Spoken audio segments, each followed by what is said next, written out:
Hello and welcome everybody. मेरा नाम है किशोर और आज मैं बात करने वाला हूँ top 10 anime were main character is villain. मतलब बेसिकली मैं ऐसे कैरेक्टर्स के बारे में बात करने वाला हूँ जो कि विलन्स है, मतलब ईवल काइंड ऑफ कैरेक्टर जो बहुत सारे लोगों को मारते हैं, जिनकी आइडियोलॉजी हीरो से बिल्कुल अलग है। जहाँ पर हीरो लोगों को बचाना चाहता है और शेल्फिश है, वहीं पे एक विलन लोगों को नहीं बल्कि खुद को बचाना चाहता है और अपने आसपास वालों को बताना चाहता है। आप लोगों ने शायद एक कहावत सुनी होगी, a hero can sacrifice you for this world, but a villain can sacrifice the world for you.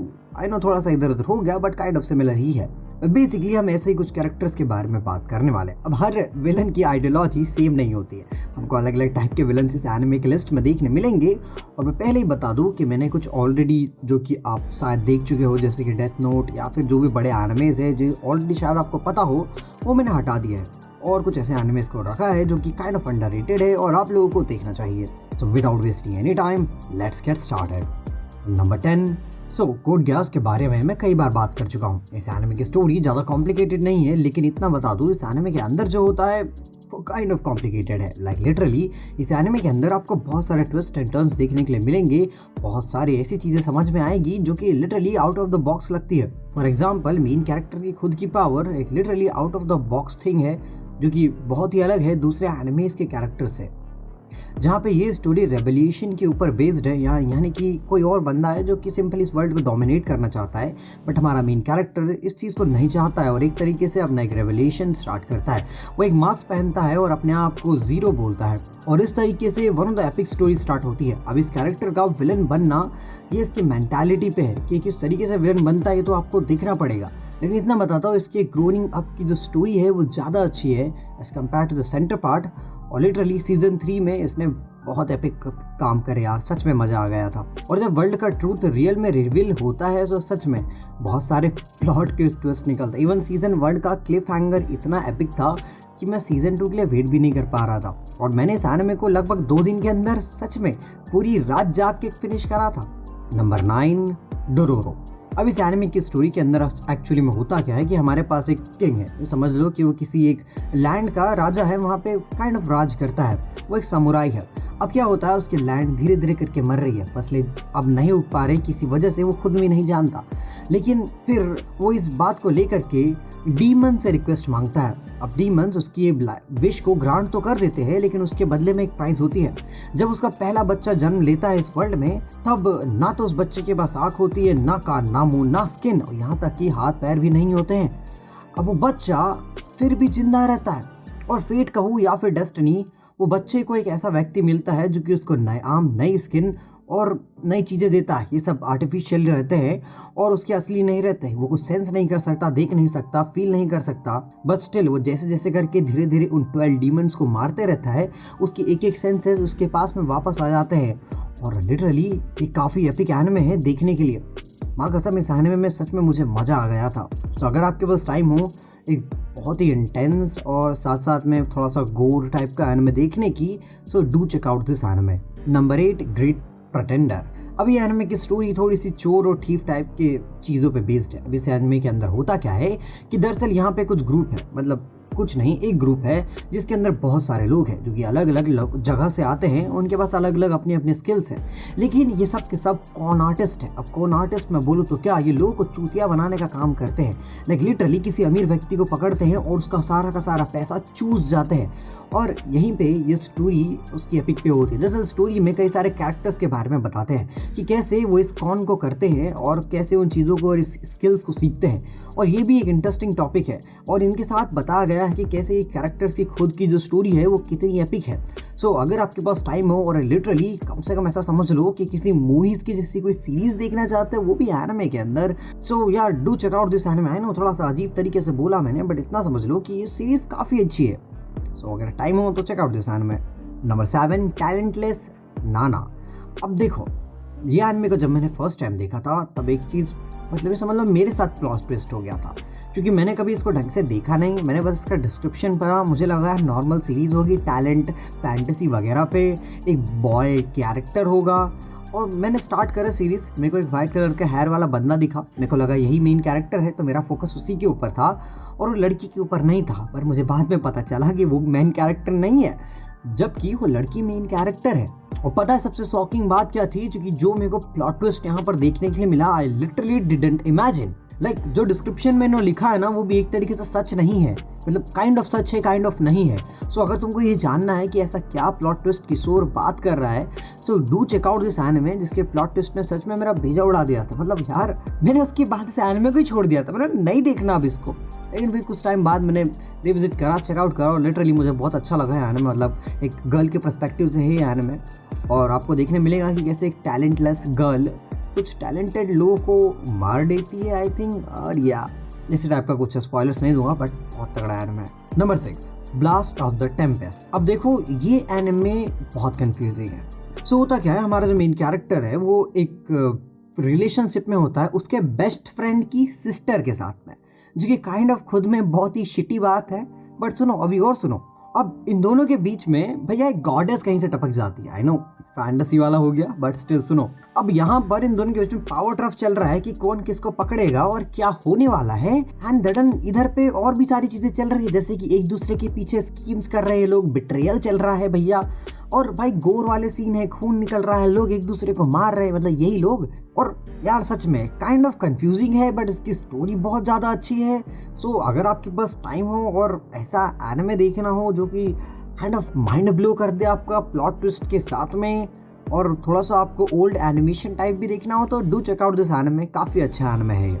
Number 9, terror in resonance. अब हम टॉप 5 पर पहुंच चुके हैं, और इसके बाद जितने भी एनिमे के कैरेक्टर्स है वो सब के सब प्योर इविल है। Like literally they kill anyone they see, just do their stuff they want.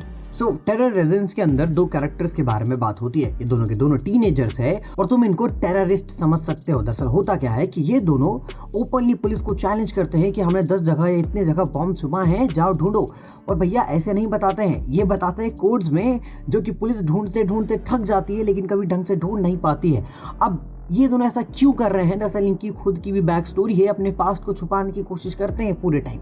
इनका बैक स्टोरी और पास्ट मिस्टीरियस है, और काइंड ऑफ इनकी रीजनिंग भी कभी कभी सही लगती है, लेकिन स्टिल ये लोग टेररिस्ट है। सो काइंड ऑफ अजीब भी लगता है एक टेररिस्ट को देखने में। फिर वहीं पे आ जाता है कि इन्होंने इतने अच्छे तरीके से इन दोनों कैरेक्टर्स को पोर्ट्रे किया है कि इन दोनों टेररिस्ट को तुम आगे जाके थोड़ा सा लव करने लगते हो। बट एज अ कैरेक्टर वो टेररिस्ट है, तो जाहिर सी बात है कुछ ना कुछ अनएक्सपेक्टेड होगा। और इन दी एंड इसकी स्टोरी का जो एंड था वो काफ़ी ट्विस्टेड था यार। Kind of I would say कि this is the shittiest ending I have ever seen in any anime. So अगर तुमको सबसे शिटी एंडिंग देखनी है, बट साथ साथ में एक एपिक स्टोरी देखनी है, do check out this anime, Vinland Saga. अब देखो इस एनिमे के अंदर बहुत सारी चीज़ें हैं वैसे तो बात करने के लिए, कि कैसे इस एनिमे की स्टोरी बहुत ही ज़्यादा अच्छी है, कि कैसे इस एनिमे के अंदर ऐसे ऐसे कैरेक्टर्स हैं जो कि अपने आप में खुद एक पर्सनल स्टोरी क्रिएट कर सकते हैं।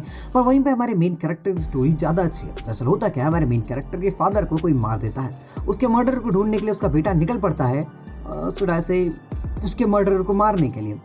लेकिन जब वो उसके मर्डर को मारने की कोशिश करता है, तब उसको पता चलता है कि वो उतना ज़्यादा पावरफुल नहीं है, और इसी वजह से वो उसी के लिए एज अ असैसिन काम करने लगता है, और फिर दूसरे लोगों को मारने लगता है। देन अब वो इसी बीच में खुद को भी पावर गेन कर रहा है। साथ साथ में यहाँ पे एक वॉर भी चल रही है, जिसके अंदर वाइकिंग्स जो कि यहाँ पे बताए गए हैं, वो इस वॉर में काइंड ऑफ पार्टिसिपेट कर रहे हैं, और जो भी बेनिफिट हो वो रीप करने की कोशिश कर रहे हैं। अब यहाँ पे और भी चीज़ें हैं जो कि काइंड ऑफ कंफ्यूजिंग है, बट आपको देखनी पड़ेगी, क्योंकि मैं सब कुछ बता दूंगा तो बेसिकली स्पॉइलर हो जाएगा। सो कैसे ये खुद एक असैसिन है जो कि उसी के अंदर काम कर रहा है, और अब उसी को मारने वाला है, और कैसे मारेगा, अपनी पावर को कैसे बढ़ाता है, ये सब कुछ तो आपको देखना पड़ेगा। बट इतना है कि इस एनिमे की स्टोरी के अंदर जितने भी कैरेक्टर्स और जितने भी स्टोरी है काफ़ी इमोशनल लगी मुझे। और स्टार्टिंग के 3 एपिसोड जो थे, लाइक रियली वो सिर्फ बिल्डअप ही था। मतलब कि कई लोगों ने क्या करा पता है कि फर्स्ट एपिसोड में ही छोड़ दिया, बोला उतना अच्छे नहीं लगे। लेकिन मैं बोलूँगा कि एटलीस्ट किसी भी एनिमे को स्टार्ट करो, 5 एपिसोड देखो, उसके बाद ही छोड़ना। मतलब तुमको एक स्टोरी का आइडिया लग जाएगा, बेसिक आइडिया कि क्या है। और कई बार ऐसी स्टोरीज होती है जो कि लिटरली इन दी एंड तक किसी को समझ नहीं आती है, लेकिन जब वो एंड में थोड़ा सा सोचते हैं तो उनको लगता है भाई साहब क्या स्टोरी थी। और ऐसे ही हमारे पास number 3 saga of Tanya the evil. अब यहाँ पे होता है कि हमारा मेन कैरेक्टर एक नॉर्मल लड़का होता है हमारे नॉर्मल वर्ल्ड में, वो गॉड्स वगैरह में बिलीव नहीं करता है और ना फेट और डेस्टिनी में। वहीं पे गॉड जिसको कि यहाँ पे एज एक्स डिनोट करा गया है, वो इसको एक नए वर्ल्ड में भेज देता है उसको ये प्रूव करने के लिए कि गॉड एग्जिस्ट करता है। वहाँ पर वो उसको एक लड़की के फेस में भेज देता है। अब ये लड़की का नाम होता है तान्या और kind of he is a fucking over power character, कहूँगा नहीं मैं, बट लगता जरूर है कि ये ओवर पावर है। अब वहाँ पे वो लड़की होती है जो कि लिटरली एनालिटिक्स और दूसरी चीज़ों में बहुत ज़्यादा अच्छी होती है। ये वर्ल्ड वॉर के बीच में घिरा हुआ होता है और ये उस गॉड को डिसप्रूव करने की कोशिश कर रहा है कि तू एग्जिस्ट नहीं करता है, और तू करता भी है तो तू कंट्रोल नहीं कर सकता मेरे डेस्टिनी को। और इसी तरीके से इनकी स्टोरी चलती है। अब इस बीच में तान्या कैसे दूसरे लोगों को फोड़ती है और अपनी ईविल कैटेगरी को अपने सामने लाती है, यह तो आपको देखना पड़ेगा। और इसी बीच में कैसे उस एम्पायर को जिसके लिए लड़ रही है उसको one of the most powerful empire बनाती है, ये भी आप लोगों को देखना पड़ेगा। So one of the best anime है in aspect of evilness, story, और भैया एकदम out of the box concept इन्होंने हमारे सामने रखते हैं कि how a god can have his own ego, और बोल सकता है कि भैया मैं एग्जिस्ट करता हूँ और तुझे मैं एक चीज़ प्रूव कर सकता हूँ। Number 2, monster. अब मॉन्स्टर एक ऐसा एनिमे है जो कि बेसिकली साइकोलॉजिकल चीज़ों के ऊपर बेस्ड है। दरअसल होता क्या है कि एक मेयर आता है और एक बच्चा आता है साइड बाय साइड। अब डॉक्टर के पास 2 चॉइसेस होती है, या तो वो मेयर को बचा सकता है या तो उस बच्चे को बचा सकता है। अब एक मेयर जिसको अर्जेंट सर्जरी की जरूरत है और एक बच्चा जिसको अर्जेंट सर्जरी की जरूरत है, सो एज अ ह्यूमैनिटी के पर्सपेक्टिव से मैं बोलूँगा कि जो डॉक्टर है वो जाहिर सी बात है बच्चे की तरफ जाएगा, और डॉक्टर यही करता है, वो बच्चे की तरफ जाता है और बच्चे को बचाता है।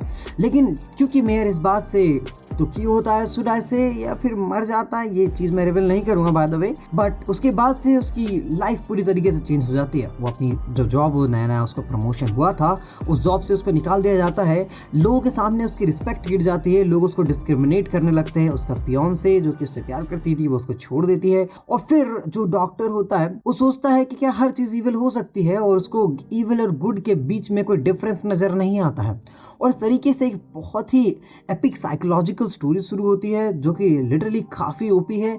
मतलब अगर आपको एक mind blowing twist related anime देखना है जिसके अंदर मिस्ट्री और थ्रिलर है, do check out this anime. Monster is one of the best anime अगर मैं तुमको रेकमेंड करना चाहूँगा विलन वाली कैटेगरी के अंदर। लेकिन इतना बता दूँ कि आपका जो हार्ट है वो थोड़ा सा बड़ा होना चाहिए, लाइट हार्टेड लोगों के लिए बिल्कुल नहीं है। Number 1, Helsing ultimate.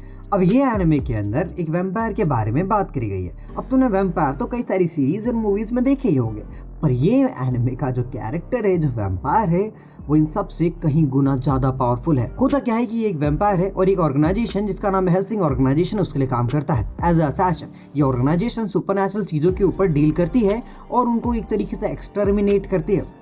ये असैसिन सुपरनैचुरल लोगों को या फिर क्रीचर्स को मारता है, और जब तक इसको ऑर्गेनाइजेशन बोल रही है कुछ करने के लिए तब तक किसी को भी मार सकता है। लाइक लिटरली ये कभी नहीं सोचता। इसके अंदर खुद का एक कैरेक्टर है जो कि काइंड ऑफ लवेबल लगता है, लेकिन ये कैरेक्टर एज अ विलन अपने आप में एक पोर्ट्रेट है इविलनेस की, क्योंकि ऑलरेडी एक वैम्पायर है जिसको आधे से ज्यादा लोग कहीं पे भी तुम चल जाओ वो वैम्पायर्स को विलन्स के साथ कैटेगराइज करते हैं। और one of the best anime मैं कह सकता हूँ स्टोरी के साथ में, जिसके अंदर कैरेक्टर भी काफ़ी बैडएस है, काफ़ी कूल है, काफ़ी ओपी है, इसलिए मैंने इसको नंबर 1 पे रखा है।